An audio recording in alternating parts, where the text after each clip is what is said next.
is what's often a distorted explanation that's used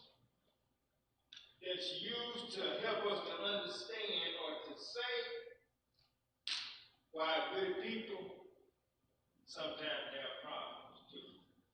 Why bad things happen to good people. You know you're good in everything. And that's a wonderful thing. That's no wrong right there. And here I also say that using this freedom to doubt him about God, so that he didn't work. Because he knows who he belongs to. That's right. We get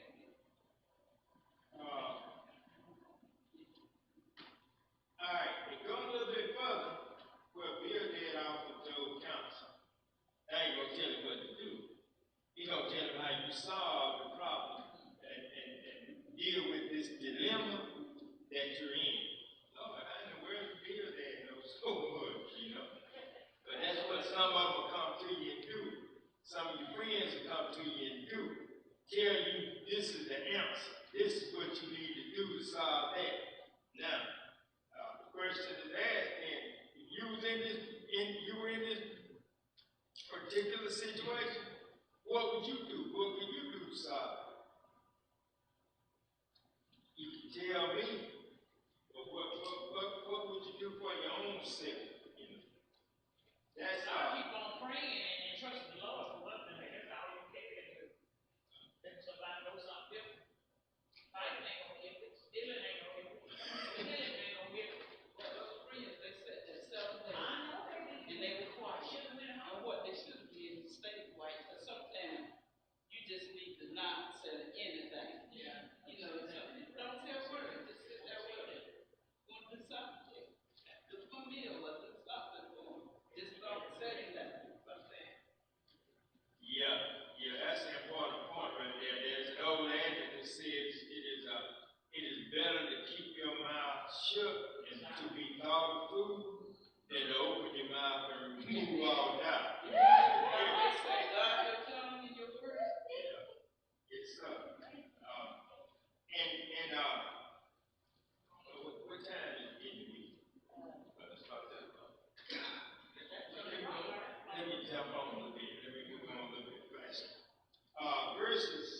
Job 8, verses 5 through 7. Here, Bildad offers counsel. He says, if thou wilt seek unto God betimes, all right, if thou wilt seek unto God betimes, you probably don't understand what betimes mean, but it's translated like this: if thou wilt seek unto God earnestly, come to God earnestly. In verse 5, this is what Bildad is imploring Job to do. To turn away from your ways, to turn of yourself around. And this is the way that you're going to turn your situation around. Go to God earnestly. And this is what he believes. And that's how we turn our situations around. And y'all are, right on point and everything this morning, in that you're talking about praying and doing what you need to do as far as helping yourself out and as far as going through stuff. Pray earnestly seek Christ, and you can do so much better. All right, and that's what this lesson says. It says clearly believers are always pray and to always seek God in times of trouble. Now, I like to go a little further than that. Don't only seek God when times are bad, but you go to Him when it's good. Don't throw your timber up and pray hard and seek Him when everything's going good. Right? If you do that, you have a better chance and everything to go through and stand up when things are bad. Because like I said, in each life, some rain's gonna fall. Everybody's gonna have some trouble. If you ain't had none, just wait a minute. Because it's on the way. You don't got about it. And Satan is still running around here trying to steal us. That's right. Trying to steal the soul. Trying to plant things that are ungodly in our minds and in our mind. And he told him, if you go and do this,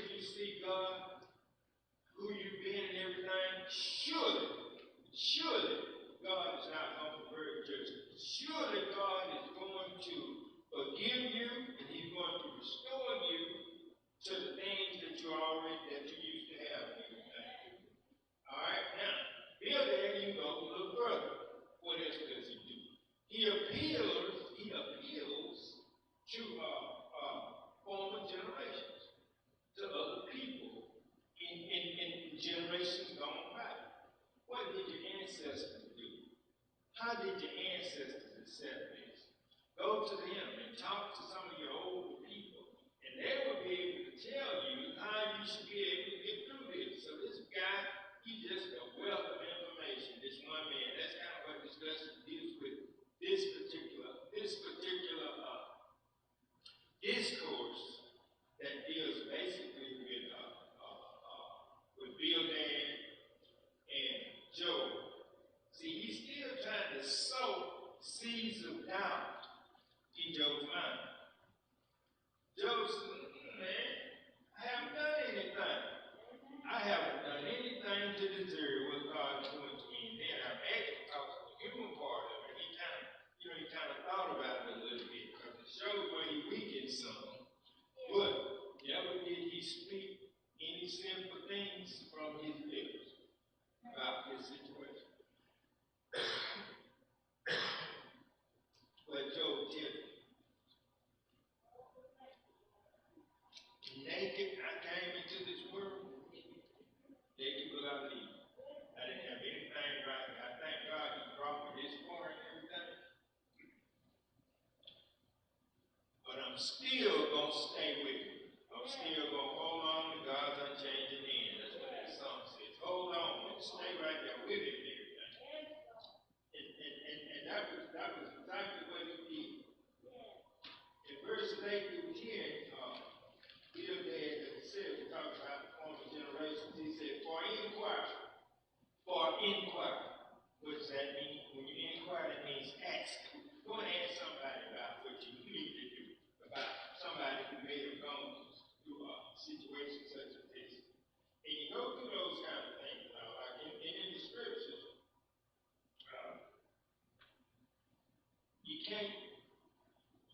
you can't forget about the Old Testament. The old part comes right in with it. Amen.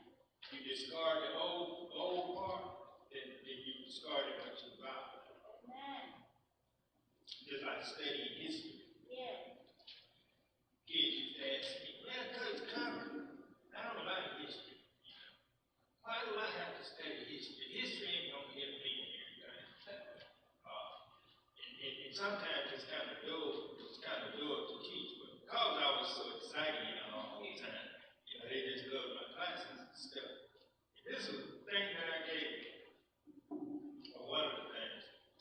If you don't study history, you are doomed to repeat the bad things that happened in the past. You're doomed to repeat the mistakes that were made in the past. 100 or 200 years from now, people will look at what's going on right now in the United States, what's going on in Congress, what's going on with presidents and all that kind of stuff. And they will shy away, if they got any sense. They may not be like some of those other folk, if they got good sense and everything. To go and do the same thing over and over again. You don't go and do the same thing over and over and over again. You learn from it. You don't repeat those same mistakes. And it's very, very, very, very, it's quite impossible, I would say, to keep doing the same thing over and over and over again and expect a different result. Can't get it. You can't have it. It won't.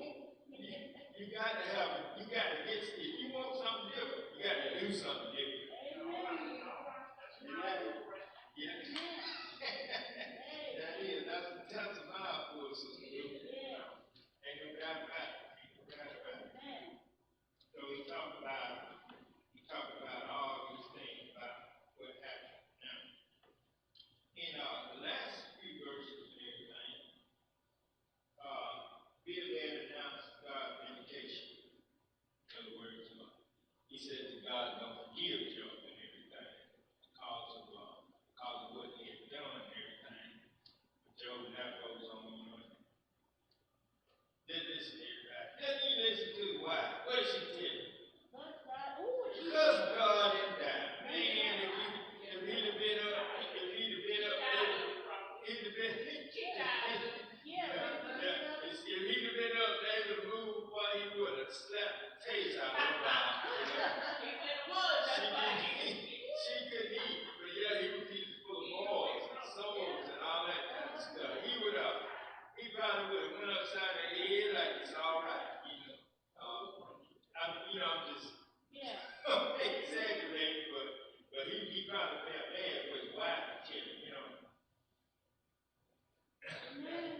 a simple somebody you know. This was just how it was believed in that day. That sin had to have occurred by someone, but we find out later on that all sickness is not of sin. All of it's not. All right. And then in closing right here, this is one of the things that kind of jumped out at me. Job received double for his trouble. Instead of 7,000 sheep, he had 14,000 of them, valued at $280,000. Instead of 3,000 camels, he had 6,000 of them, valued at $600,000. Instead of 1,000 oxen, he had been restored 2,000 oxen, valued at $650,000. All right, check this out. Now, this was like what it would kind of be like in the years 600 to 400 AD. And instead of 1,000 asses, a donkey's yard. He had instead of 500 asses, he had 1,000 of them, valued at $50,000. Job's total assets were $1,580,000 in today's currency. In other words, you know what Job was? A millionaire. Received double for his trouble.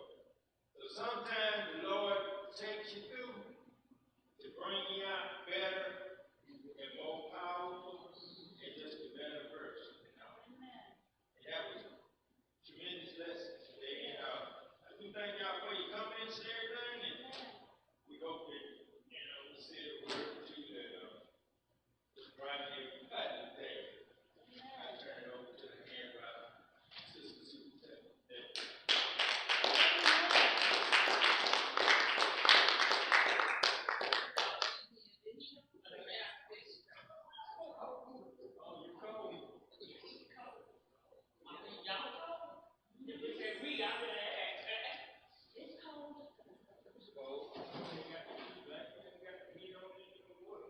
Yes, it's set on 72. 72 and 73.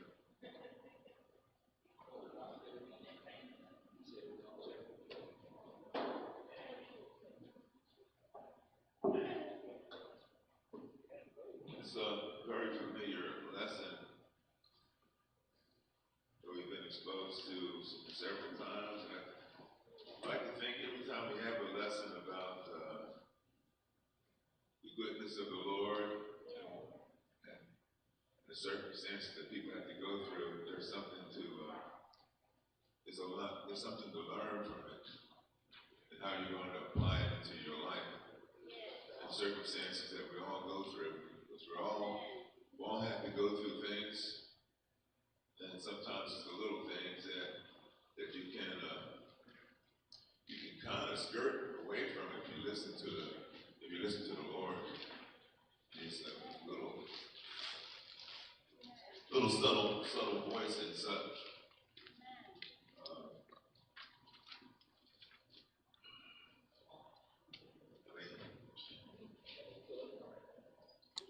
If you believe in God, He's there for you. You just have to realize it and slow down and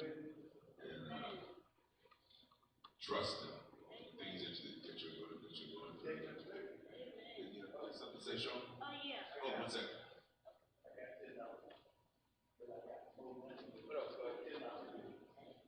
Good morning.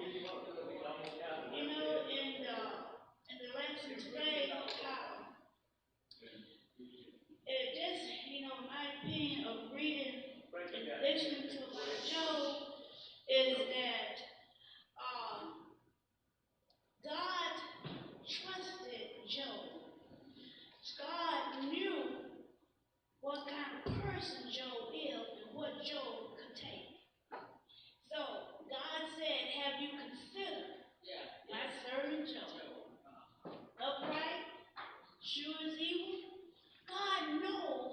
Job would take. God knows Job. He knows what kind of person Job is. Sometimes God allows things to happen to good people to show God to get the glory of the saints' suffering, because He knows your heart, He knows your mind. God knows that Job was going to stand the test of time. He knew how Job felt about him. And I thought about the friends that came to see Job. Okay, now, well, I was going through my thing, and a friend came to me and told me another friend should want to talk to you. Okay, so when did they talk to me? But they talk was kind of like this, that. Yeah, this, that, his friend, the talk was kind of like that. The talk was like, John, you need to see. You need to go out in the world and see. You are not sinning, so what you need to do is become a hope. That's what a friend, oh, I guess I must have said the wrong thing. But that's what a friend wanted me to do. Wanted me to come of the world. You know, it's like Benadad's friend, like Joe's friend. Benadad thought Joe had sinned, but he hadn't sinned. Right. It was just so that God could get the glory out of his suffering. That's what that was all about. All right, then. And Russell, this ain't for change. It explains it all. So by the end of this lesson, we will understand Bill Dad's response to Joe's life. And he went through that and told us, Bill Dad tried to be a doubt. And it also said discern error when others misinterpret God's way. And that's what Bill Dad was doing. He was putting tradition in there instead of what God would do.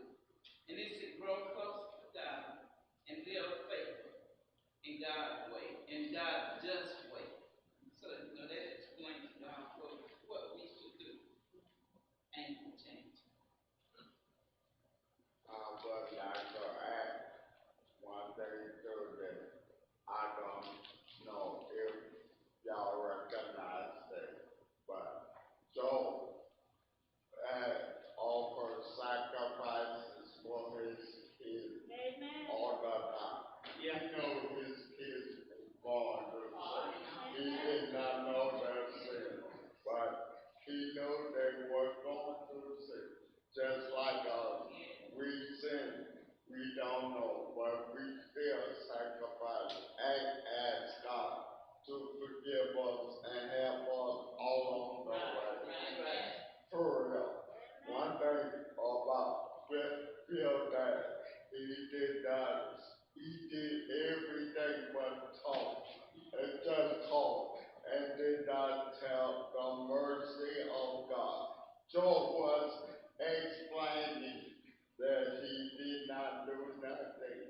Instead of them seeking God in prayer and listening to all that, they were willing to point a finger and say, you did something. The reason why I brought that up, because I know when I was going through a whole bunch of stuff at my adolescence, thank you, Brother Simmons. But I just know that I was getting into something and did not know what in the world was being done, why I was doing that.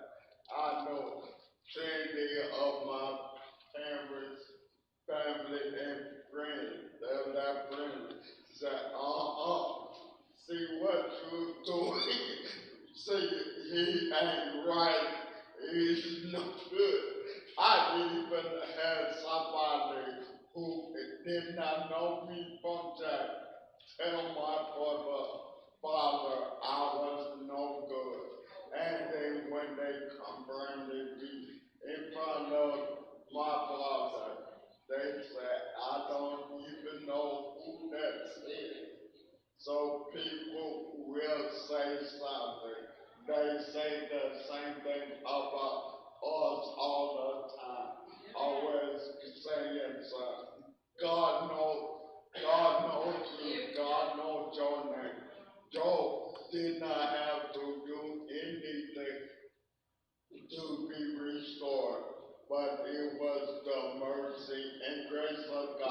that's something that Bill Dad should have pointed to him, saying, he should have been saying, God is good, God is merciful, God is faithful, but no, he was pointing, you must have been something wrong with that. We got to stop doing that as well.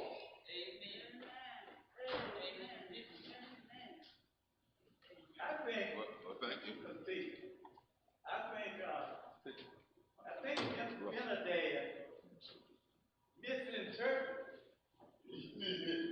misinterpreted the Old Testament, some of the Old Testament sayings. For instance, your children's son. He brought that out in the middle of a brief spoiler. So in reality, Jonadab, what he was saying was what he believed. But it wasn't altogether true. It wasn't true. Because all that stuff he was telling Job, he thought it to be true. And that's what we do, is brought that out to this too.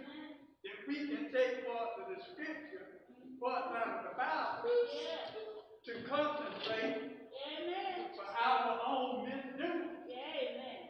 We pick a scripture out. Well, hey, it says right here, I can do this with no reason. You understand what I'm saying? That a lot of times that's what we do. But his indoctrination was, you done something, Job, to be suffering like this. Man, you don't sin. You done something wrong. That Job has done.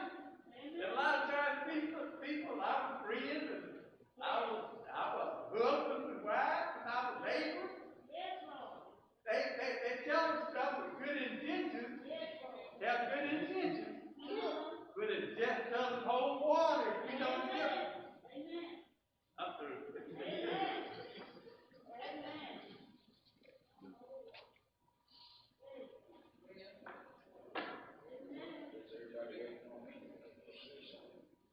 But I like what you said. John.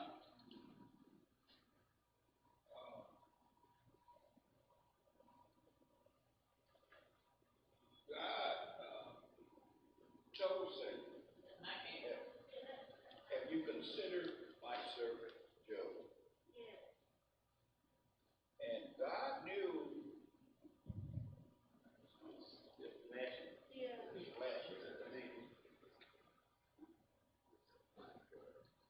God already knew that Job was not going to fail him, even all that he was going through. He knew this.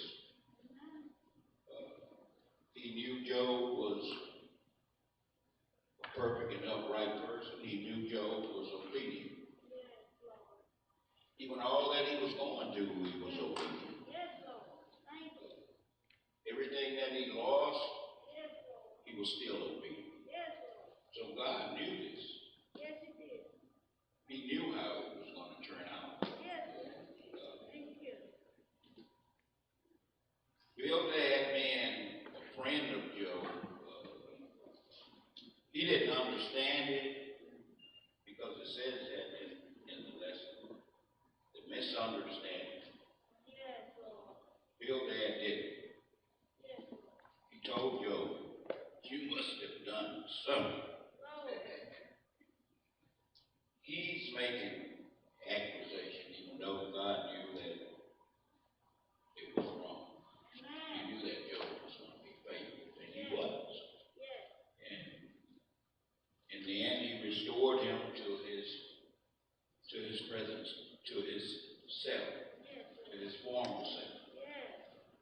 I listened to my brother-in-law. Everything that was returned to him was returned in twofold because of his faithfulness and his obedience to God. So that's the main thing that I took from this lesson. You have to be faithful and obedient. Obedient. That's what I have to say. And the other thing that goes along with that being faithful and obedient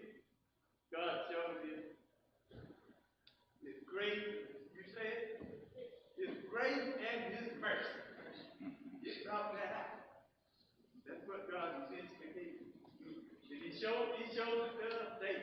Grace and mercy. Yes, sir. And how do you answer the question, why me? Why me? Why me? I've been doing all the right stuff and this doesn't seem right in reality. It doesn't seem like I should be going through all this unless I've done something wrong. That's the rationale. It's like, hey, we'll turn it over to the pastor. All right. Let me say good morning to everyone. Good morning.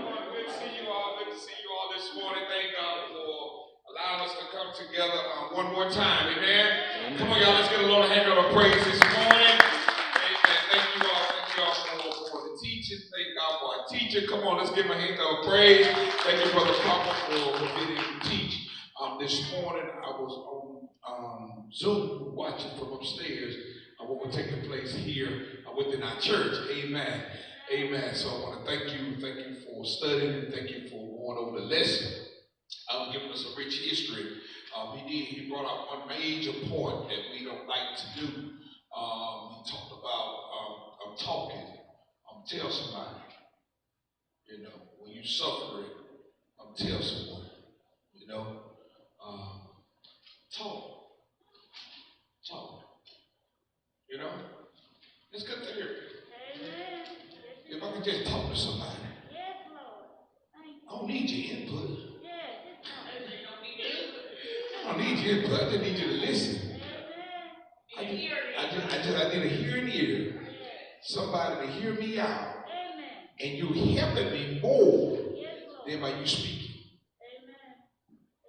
Bildad and all the other boys that were with him, God wasn't mad because they went to Job.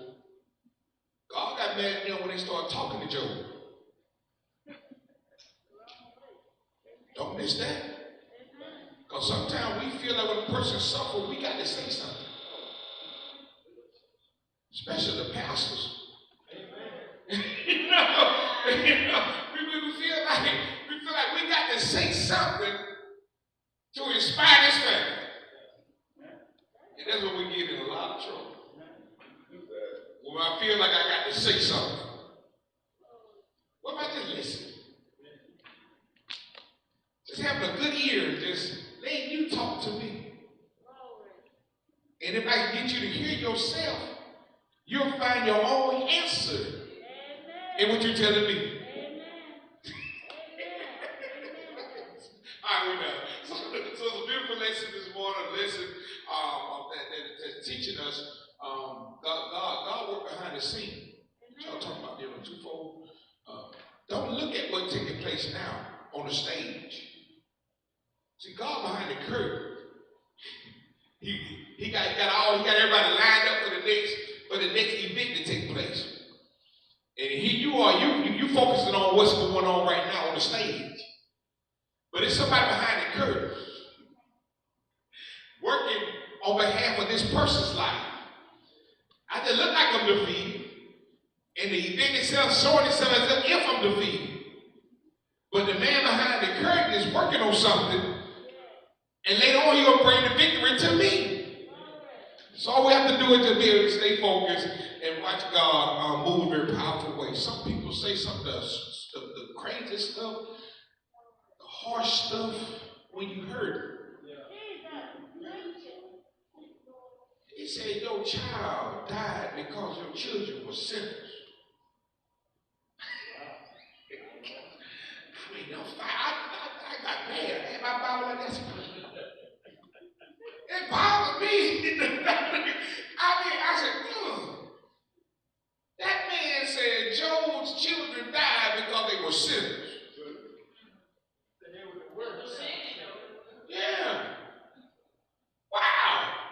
What a low blow. You about to get choked right now.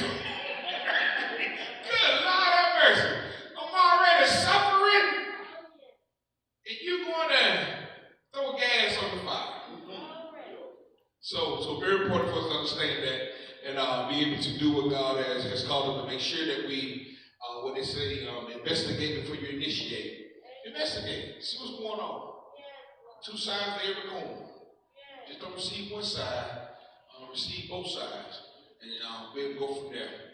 And Bill Dad, they never did say, Joe, let me pray for you. I didn't read it. I didn't see it. They got all this advice, but it never did say, Joe, let me pray for you. Yes. Pastor, I just had a question on what were they doing those 7 days that they were just sitting with him, not saying anything? What was they doing? What was going on at that time, I wonder, with Job, and what was going on with them as they just sat, saying nothing, just sitting there? I don't know. But I understand what you're saying. Yeah, 7 days being able to sit there. And that was a process of mourning too. Sometimes you have professional mourners who will go to a situation that's suffering, or to a person that's suffering. They'll be able to sit in with them and so on. Yeah. It usually be when the person who's suffering speak. That gives you permission to speak. Job didn't say nothing. 7 days. So you wait for me to speak first. And then when I spoke, or when I speak, that gives you permission to speak about my situation. But they were like, we too tired, we tired of waiting. And that's when they got in trouble. There you go. There you go. That's a good question. You see how history come back on you? Good Lord have mercy. Thank God for studying. Amen? Amen. But that's a very vital point. What were they doing in 7 days around Job? Watching. Monitoring. Did they eat and during the 7 days? Prophet said they were fasting and praying. Well, yeah, fasting, praying, eating, whatever. But the whole thing is, while they're mourning, the whole thing is, and you see it now in the text, they're supposed to wait until the sufferer say something. And when I speak, now you can speak. What if they can't talk? Who? The suffering person. I mean, they had high, they sign language, here. I don't know, man, beat his chest in about, I don't know.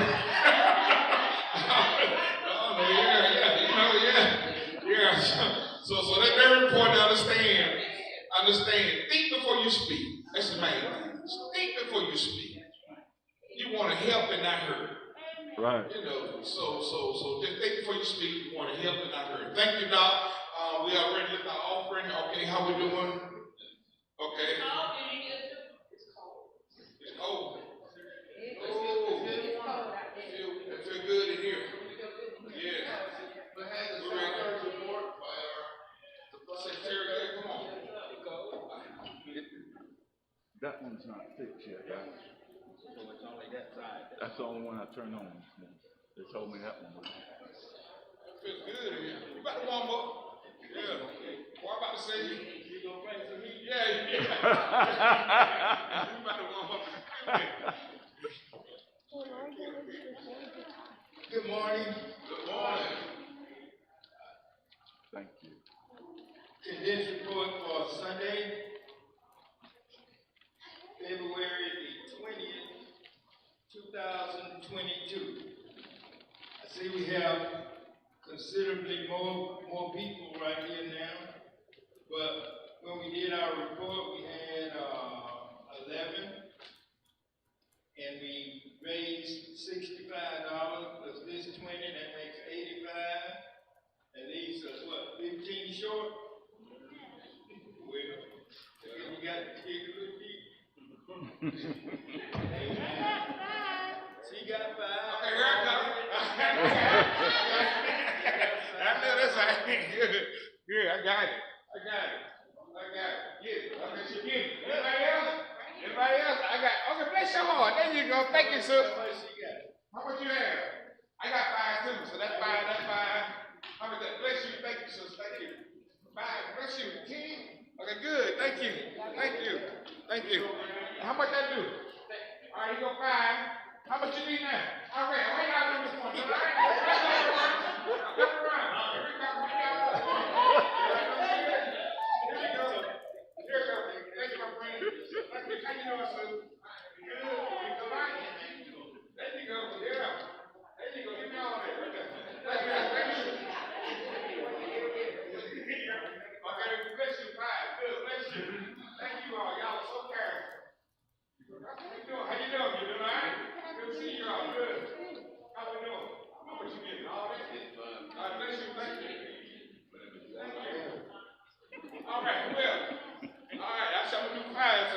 $5 from me. All right, anybody else? No. Yes, ma'am. You got some more? No. What? but Oh, okay. I want that change. Change. Okay, get it from me. Okay. Okay. I don't know. You got about 20 in his hand. I think we're. I can change for a 20 now. Yeah, I don't know. What else have we do? 5 more? You got 5? Here I come. Here I come. Yes, ma'am. We're doing $5. Everybody do 5. Thank you. Here I come. Here I come.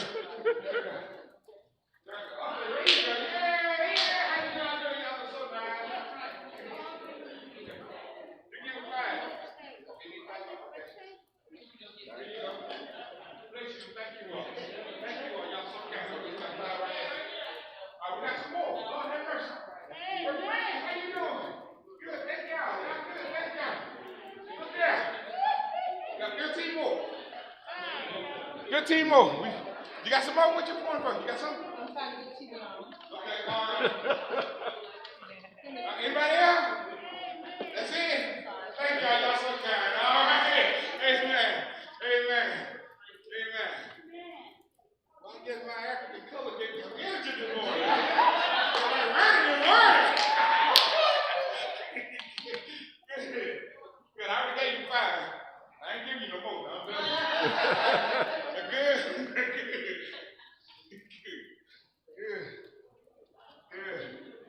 How we doing? I like the shirt. Oh, yeah, I am like this. Yeah.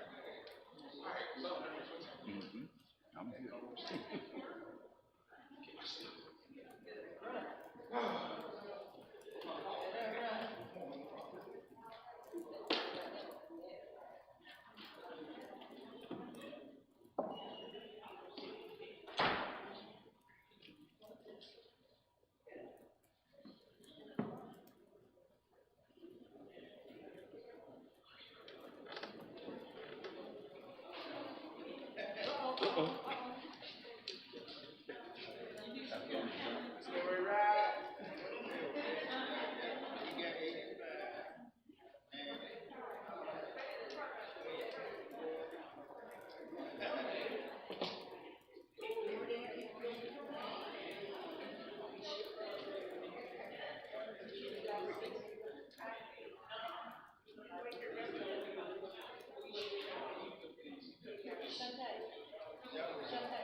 If there were no mistakes, and well, what can go?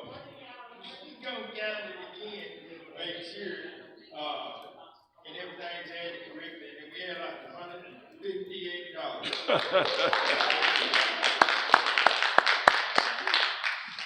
$158. Amen. I will now bless the offering.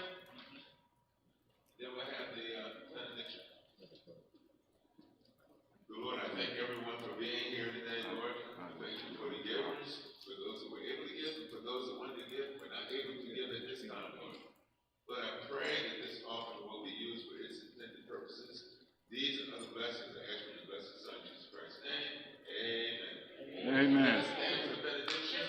We got one biblical right. Oh, yeah.